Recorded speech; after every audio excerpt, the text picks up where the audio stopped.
Welcome to Immigration Review, your weekly source for immigration case law updates and insights. I'm your host, Kevin A. Gregg, back again to review the week's precedential immigration cases, rummaging through the decisions so you don't have to. This podcast is sponsored by Kurzban, Tetzeli, and Pratt, also known as KKTP, a law firm where I'm also a partner. Whether you are facing an immigration obstacle, a serious injury, or a legal issue in your business, KKTP will aggressively protect your best interests. This podcast is also sponsored by Docketwise, an all-in-one immigration forms and case management solution trusted by thousands of immigration lawyers across the U.S. I really like Docketwise. It makes immigration applications easy by allowing the clients to provide information through simple online questionnaires that are shareable by text or email and available in multiple languages. Not only that, Docketwise provides a comprehensive group of case management features, including invoicing and calendaring, secure messaging, task management, and a lot more. You can learn all about Docketwise and receive a 10% discount on your subscription by heading to docketwise.com/immigration-review, so they know we sent you. And as always, this show does not constitute legal advice and has no bias other than to keep you up to date and to enable you, my dear colleagues, to excel in court. So, without further ado, let's start the review.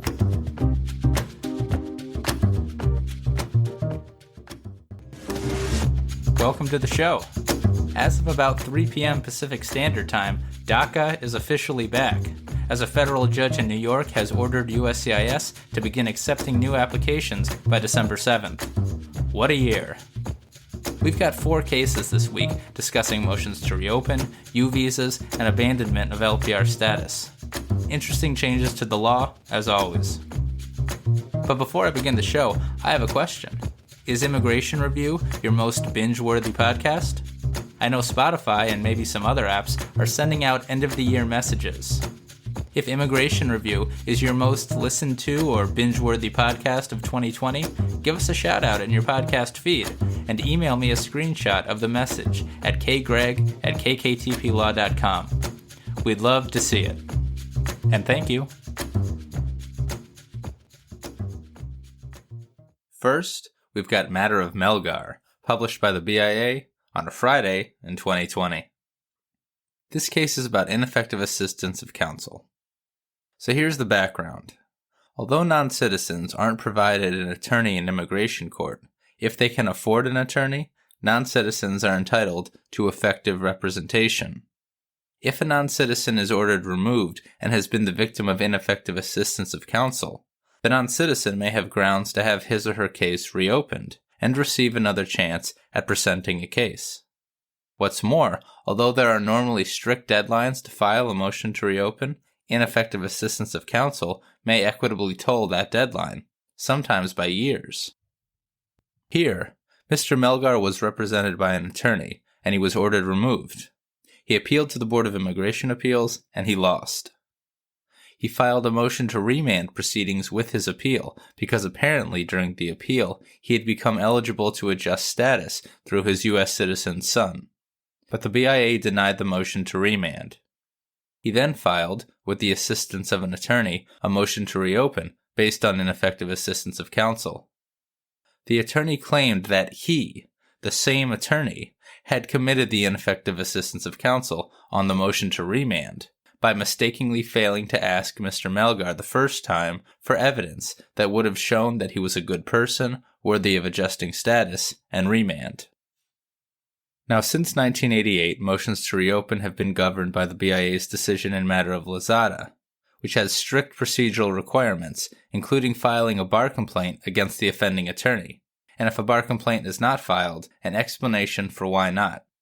However, many circuits have held that matter of Lozada need not be strictly complied with, particularly the Barr complaint portion, and particularly if the attorney is falling on his or her own sword, so to speak, like what Mr. Melgar's attorney is doing here. But in this case, the BIA denied the motion and took a really hard line on Barr complaints under matter of Lozada. Quote, "There may be valid reasons for not submitting a Barr complaint, such as death of a prior attorney or his disbarment, but respondent has not stated one here, except for a self-serving purpose, which we will not accept." End quote. Put another way, to succeed on an ineffective assistance of counsel-based motion to reopen, the BIA would require attorneys to start filing bar complaints in almost all circumstances, even against themselves. Additionally, the BIA held that any ineffective assistance of counsel didn't prejudice Mr. Melgar, as is required to reopen proceedings based on an ineffective assistance claim. This is because he didn't meet the standard of showing, quote, "a reasonable probability that, but for his attorney's mistakes, he would have obtained a remand to apply for adjustment of status," end quote.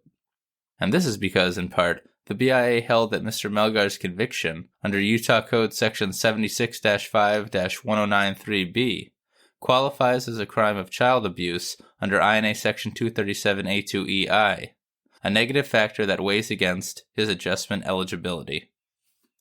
So, Mr. Melgar cannot adjust, and his attorney, to have any success on an ineffective assistance of counsel motion to reopen, must file a bar complaint against himself. Quite the profession. Here's a bit more for all effective counsels.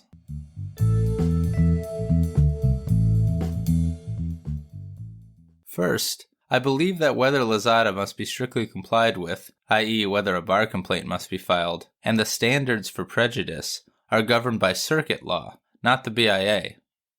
I could be wrong, but I believe the ineffective assistance of counsel framework flows from constitutional concerns, to which the circuits owe no deference to the BIA, matter of Lozada, or matter of Melgar. Mr. Melgar's proceedings appear to have arisen in the 10th Circuit, so maybe the 10th hasn't really spoken on the issue, thereby giving the BIA its opening. But, and again, more research required, I believe practitioners that any contrary published opinion in your circuit trumps this one. Next, and heads up practitioners, and at least in the 9th, all of the stuff about prejudice does not apply to motions to reopen based on ineffective assistance of counsel that seek to reopen an in absentia order of removal. That's the Sanchez-Rosales et al. V. Barr case discussed 2 episodes ago. And finally note that even though non-citizens are generally limited to only one motion to reopen, Mr. Melgar's first motion to remand did not bar his subsequent motion to reopen, because a motion to remand is not the same as a motion to reopen. To be fair, often a motion to remand is filed at the same time or within a motion to reopen, which would constitute a motion to reopen, but not here. Here, Mr. Melgar's attorney filed the motion to remand with the appeal. So, because the case hadn't concluded yet at the time that the motion to remand was filed, there was nothing to reopen. That meant that Mr. Melgar's subsequent motion to reopen was not barred by the numerical limitations in this case. And that is matter of Melgar.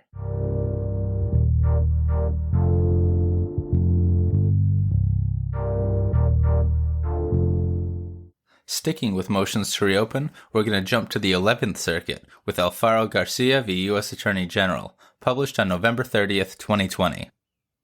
Again, this is a case about motions to reopen, and I believe it's the first immigration decision authored by newly appointed Judge Lagoa. Mr. Alfaro-Garcia entered the U.S. without authorization from Mexico in 1996. Following an arrest in 2008 during a driving incident, DHS initiated removal proceedings against him.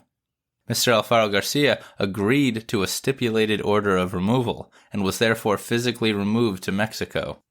He unlawfully re-entered the U.S. the same year and eventually married a U.S. citizen, who years later filed an I-130 petition for his benefit. When DHS learned all this, DHS issued a notice of reinstatement, meaning, as discussed last week on the podcast, that DHS sought to remove Mr. Alfaro-Garcia without an immigration court hearing based on the fact that a prior final order of removal existed against him. In response, Mr. Alfaro-Garcia filed a motion to reopen his 2008 case with the immigration court, based on changed country conditions in Mexico that showed he now had a fear of removal to that country, and based on his alleged eligibility for non-LPR cancellation of removal. DHS didn't respond to the motion, and the IJ granted the motion, meaning there was no longer a final order of removal for DHS to reinstate. But then DHS filed a motion to reconsider, which the IJ granted. Apparently, Mr. Alfaro-Garcia's motion had failed to mention that he had been physically removed and unlawfully re-entered the U.S. This, according to the IJ and then the BIA, meant that the IJ lacked jurisdiction to decide the motion to reopen, even a sua sponte motion to reopen, and even a motion to reopen to apply for asylum based on changed country conditions. And here, the 11th Circuit agreed that INA Section 241A5 bars IJs and the BIA from considering motions to reopen, even sua sponte motions to reopen, filed by non-citizens if they've been removed and unlawfully re-entered the United States, and DHS has reinstated that final order of removal. This holding aligns, according to the 11th, with holdings out of the 5th, 7th, and 9th Circuits. The court distinguished this case from decisions holding that a non-citizen retains the right to file a motion to reopen even after removal. They do. But the right is, quote, forfeited when the alien illegally re-enters the United States and his previous order of removal is reinstated, end quote. Note that last portion. It would appear that the bar only applies if and only if DHS actually reinstates the prior order. So, Mr. Alfaro-Garcia cannot reopen his case in the 11th Circuit. Here are two short observations.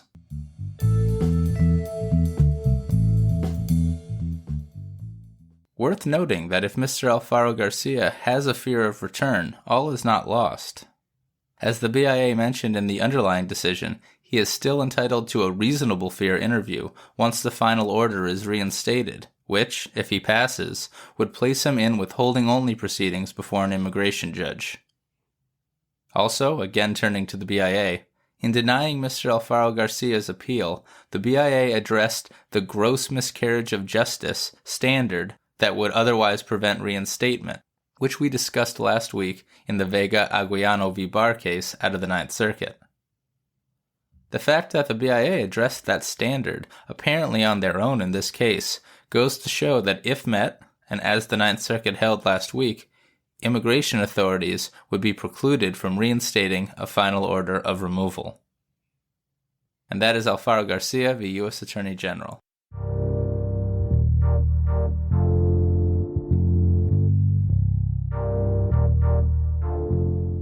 Next, we're going to head to the 9th Circuit and talk about a U-nonimmigrant status case published by the en banc court on December 3, 2020. Medina Tovar et al. V. Zuchowski et al. And to help me talk about this case and U-visas generally, I brought in a special guest, socially distanced, of course. With me over Zoom is immigration attorney Jesse Imbriano, the legal director of Casa Cornelia Law Center in San Diego. Jesse and I go way back. He was a year ahead of me at the San Diego Immigration Court and possesses a brilliant and creative legal mind. Jesse is the man, and I'm happy to have him on the podcast to discuss this important case. Just as an aside, Jesse and I talk a bit about whether the decision is applicable nationwide. Candidly, we're not really so sure. So even though this podcast is not legal advice, I reiterate that before filing a U-nonimmigrant application for an after-acquired derivative spouse outside the 9th Circuit or even in the 9th Circuit, please do your own research. Now on to the case.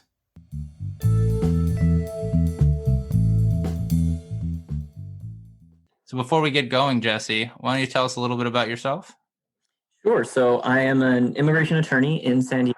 I work for the nonprofit Casa Cornelia Law Center, and I've focused my immigration work on humanitarian immigration remedies, so asylum, U's, T's, and VAWAs, special emergent juvenile status, things like that.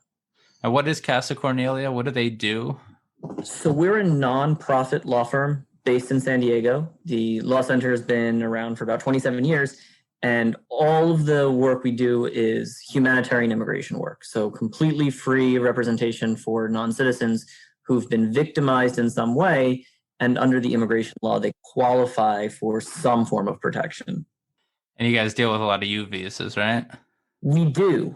We've been doing U visas. The law firm has been doing U visas since the U visa was created, and many individuals that we represent are eligible for this status because they've been long-term members of our community. And the U visa exists to protect people who've been victimized living in our communities. And because we know that members of the immigrant community are especially marginalized and are especially vulnerable to victimization, the U visa comes up quite a lot.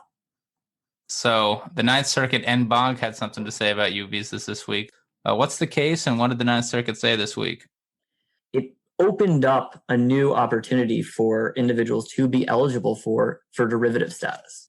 And when you say derivative status, you're talking about there's a principal applicant for the U-nonimmigrant status and then that individual's family members? Yeah, so Congress created the U-nonimmigrant status for individuals who have been a victim of a crime here in the U.S.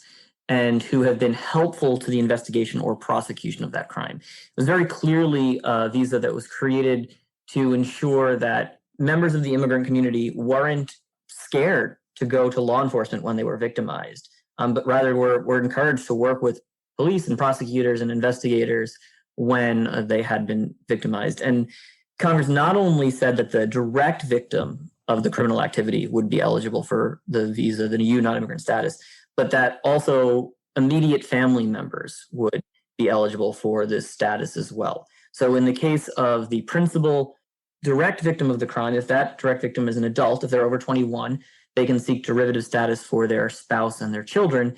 And if the direct victim is under 21 years old, they can seek derivative status for not only their spouse and children, but also their parents and their siblings who are under 18 years old. And so what did the Ninth say in Medina Tovar about all that? So the INA defines the U non-immigrant status at section 101A15U, and that's why we call it a U visa. And like many parts of the statute, the text is relatively short, and it clearly says that there are these options for including your derivatives, your close family members. For many years, the USCIS has had a regulation defining who counts as a spouse. So the regulation at issue here says that in order to include your spouse as a derivative, you have to have the principal victim has to have been married to that individual prior to applying for their U visa.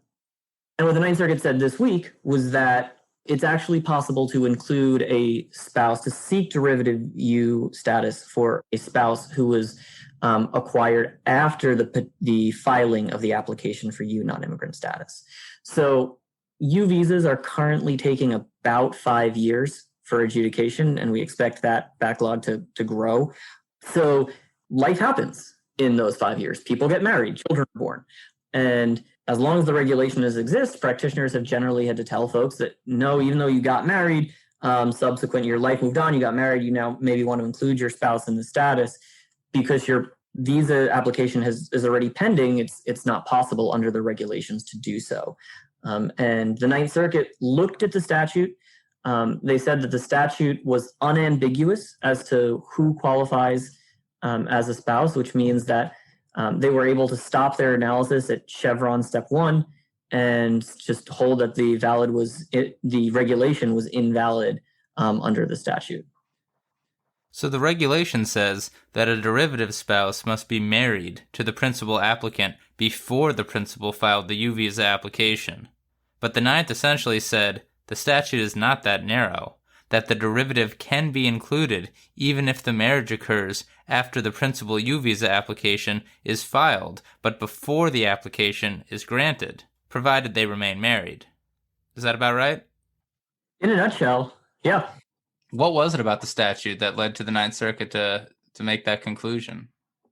They compared it to other places in the statute. So the section of the statute refers to family members who are accompanying or following to join. And immigration practitioners will know that that language exists in a number of other places in the statute. And they said, if we look at other places, it's always the case that before the status is granted, someone could include those qualifying family members. The other thing is that the U visa derivative statute itself includes some limiting language for the siblings. So it specifically says that younger principal applicants, those under 21, can include their siblings who are under 18 at the time they file their application. So in the case of siblings, Congress clearly made the time of filing the application as a triggering event. And so the Ninth Circuit said, well, they didn't create a similar triggering event to define spouses. And so again, this case originated in district court. Summary judgment was granted for the government. A Ninth Circuit panel affirmed summary judgment, so Miss Medina Tovar lost. But then the Ninth Circuit went en banc, which means for the majority of judges, and they've issued a very powerful decision for U-nonimmigrant status, right? They did, and I think it's a really interesting en banc holding because there's not only a panel decision but also a concurrence and a dissent. And interestingly, and I think I think we're pretty used to seeing situations where the concurrence is sort of narrowing their holding. In this case, it's the opposite. The concurrence would go even farther in who they would recognize for this kind of derivative status. So, yeah, it is a really good opportunity for many spouses who would have previously been left out of eligibility. And it's a recognition, I think, that Congress created the U-nonimmigrant status to protect members of our community. They included the ability to petition for family members, to keep families together. And this is a recognition that these families should be kept together.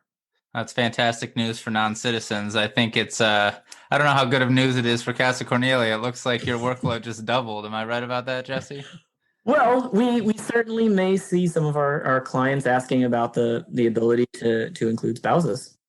No, that's fantastic. And the U-nonimmigrant status, that waives pretty much all grounds of inadmissibility, except terrorism, Nazis, if they're still around. It has been a long time for those couple Nazis who are trying to immigrate to the United States. There is the opportunity to waive some grounds of inadmissibility that may not be waivable under the more traditional immigration pathways. So you're absolutely right that a broad waiver is available, both for the principals and the derivatives. Certainly, you still have to meet the standard that the statute creates. And while USCIS could grant that waiver broadly, that doesn't mean they always do. And after you get a U-nonimmigrant status in the United States, what's the path then to becoming a green card holder? So U-nonimmigrants can seek to adjust their status. They adjust under special provision under the INA. So Congress created, although it is a non-immigrant visa, there is a direct path to permanent residence if the person's eligible. Awesome, Jesse. Is there anything else that we should know about the Medina Tovar case? Well, I think one of the really interesting takeaways from this case is at the time that Ms. Tovar applied for her spouse, the regulations were pretty clear that he was not eligible. So it was sort of necessary to say, at some point, we're going to take this risk and push this because the statute is broader than the regulations. And that has, meant this opportunity for many others that perhaps no one could have predicted that outcome. It is the official position of USCIS that if someone is denied their U visa application and they're in the United States without lawful status, that a notice to appear will be issued and removal proceedings instituted. So this is an example where someone took a huge risk, took some good lawyering. So it's an amazing decision, and the Ninth Circuit is en banc saying all this about U visas and derivatives, but I guess I'm a bit unclear about what the effect of this is, whether it's just in the Ninth Circuit or nationwide. Because I guess I'm just not sure, and I don't deal in U visas so much, I guess I'm just not sure what circuit's law applies and when it applies to U visas. Yeah, that's a really great question, and I think the answer is we don't know.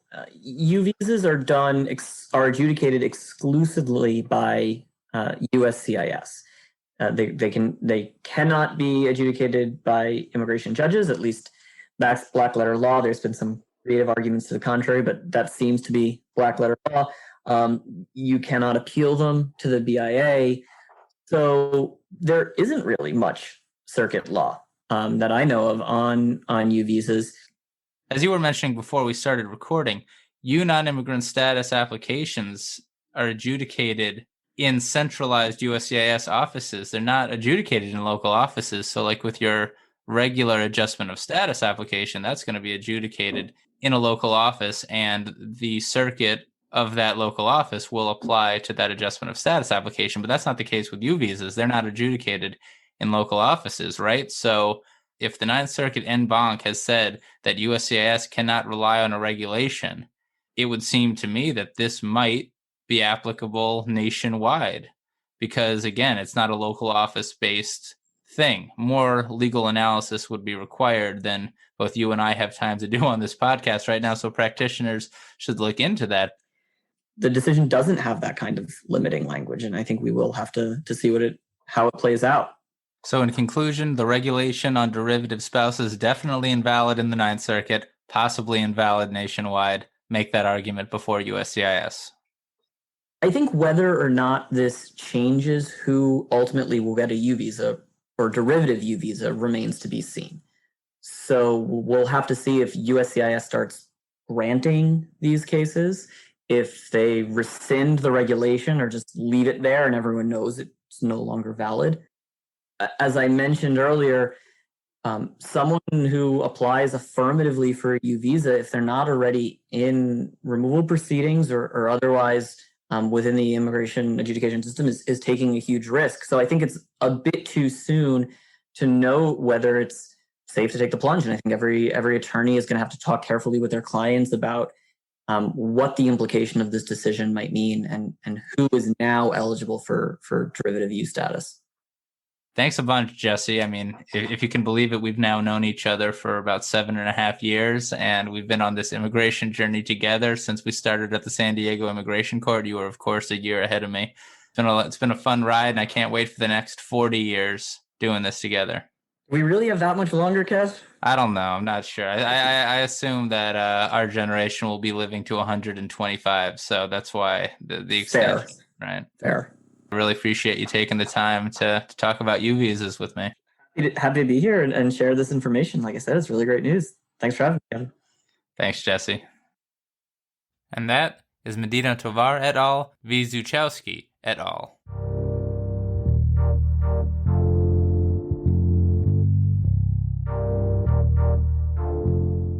Rounding out the week, we've got Mahmoud v. Barr, published by the First Circuit on November 30th, 2020. This is a case about an issue we've never really discussed on the podcast before, abandonment of LPR status. Mr. Mahmoud has been a lawful permanent resident of the United States since 1991. He lived with his family in the U.S. for the next 17 years, but I think he was a child for a lot of it, and he never paid taxes, and he didn't have health insurance. After losing his job during the 2008 recession, he obtained a temporary visa to go to Canada, where he found work in a restaurant and obtained health insurance. Unable to find work in the U.S., he bought a home in Canada, married a Canadian citizen, had a child in Canada, and remained in Canada until returning to the U.S. permanently in November of 2014. He didn't enter earlier because of a hospitalization, and because he and his wife needed to get their affairs in order in Canada. The problem is that under the law, INA Section 101A13C, LPRs can be treated as applicants for admission, meaning someone without LPR status, if they remain outside the U.S. for a continuous period of 180 days. Now, from 2008 to 2014, Mr. Mahmoud visited the U.S. 10 times, remaining in the U.S. for a few days to several weeks in time, totaling 110 days over the 7-year period. So it appears he probably violated INA Section 101A13C, and he was paroled into the United States by CBP for removal proceedings to determine if he had, in fact, abandoned his LPR status. At the hearing, Mr. Mahmoud testified that he always intended to return to the U.S. and that he kept visiting to search for work. But the IJ held and the BIA then affirmed that objectively, his, quote, actions did not demonstrate an uninterrupted intent to return to and permanently reside in the United States, end quote. And the First Circuit denied the petition. First, it noted the standard, quote, when an applicant for admission has a colorable claim to returning to lawful permanent resident status, the government bears the burden of proving by clear, unequivocal, and convincing evidence that he abandoned his status while out of the country and is therefore ineligible for admission into the United States, end quote. In the First Circuit, the abandonment question comes down to two alternative inquiries. Either A, the visit abroad must be for a, quote, relatively short duration fixed by some early event, end quote, or B, quote, the visit will terminate upon the occurrence of an event having a reasonable possibility of occurring within a short period of time, end quote. And if the visit is not for a short period of time, quote, the visit will be considered a temporary visit abroad only if the alien has a continuous, uninterrupted intention to return to the United States during the entirety of the visit, end quote. Decently friendly standard in the First Circuit here. Mr. Mahmoud and his 7 years outside the U.S., however, did not meet it. Intent to return is, quote, not alone enough, end quote. Rather, courts must look to the record to determine whether the non-citizen's, quote, activities are consistent with an intent to return to the United States as soon as practicable, end quote. Comparing Mr. Mahmoud's family ties, property holdings, and business affiliations within the United States and in Canada, the First Circuit held that, despite his strong family ties in the U.S., all the other factors, quote, weaken his contention that he maintained a continual intention to return to the United States as soon as practicable, end quote. So, and applying the deferential substantial evidence standard on petition, the First Circuit ruled against Mr. Mahmoud. Here's a bit more on abandonment.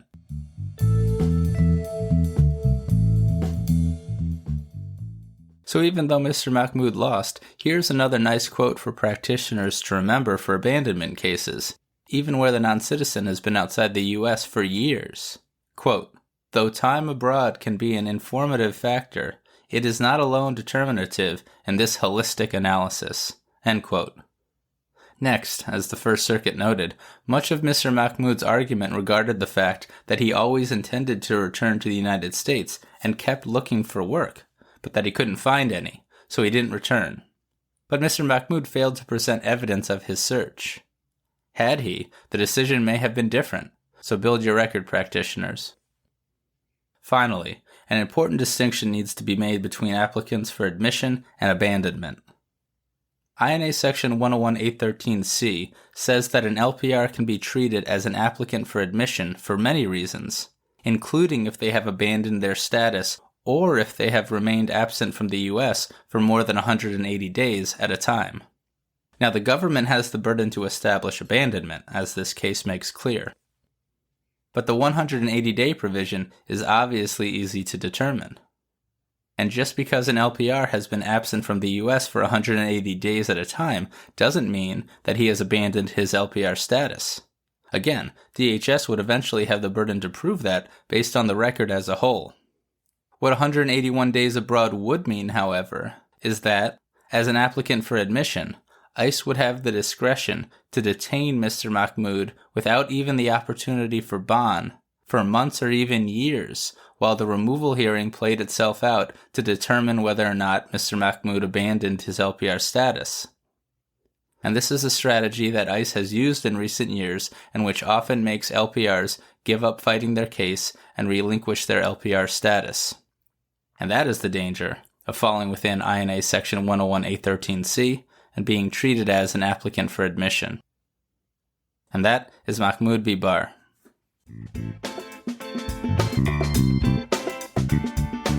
So there you have it. You're all caught up with the past week's published immigration cases.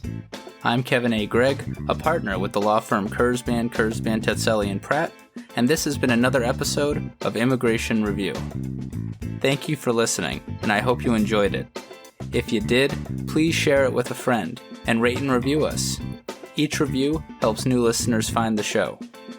And of course, subscribe to Immigration Review wherever you get your podcasts. If you like what we do and want to become a patron of the show, please check out our Patreon page at www.patreon.com/Immigration Review, or click on the link in the show notes. And if you're interested in an official Immigration Review CLE certificate for 5 credit hours, email me at kgreg@kktplaw.com with your full name and the episode numbers for the 10 shows you've listened to. Also, feel free to email me with questions, comments, or anything at all. And follow the show on Instagram and Facebook at Immigration Review, and send us a tweet at ImReview. That's IMM Review. I'll be back next Monday for a brand new discussion. Until then, I'm Kevin A. Gregg, bringing you the Immigration Review.